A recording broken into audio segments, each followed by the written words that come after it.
दोस्तों बता दें कि लालू जी पसंद करीले गाना गाना पड़ गया भारी। दोस्तों बता दें कि प्रमोद प्रेमी ने हाल ही में गाना गाया।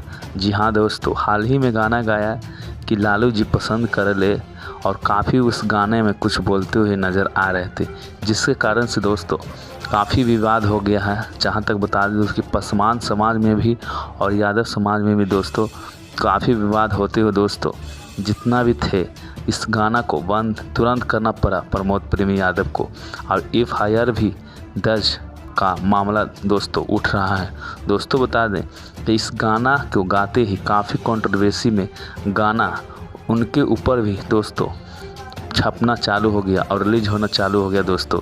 और जल्द ही में दोस्तों बता दें कि गाना को डिलीट करना पड़ा दोस्तों। अपने यूट्यूब चैनल से प्रमोद प्रेमी ऑफिशियल से गाना रिलीज हुआ था और तुरंत ही गाना को डिलीट करना पड़ा दोस्तों।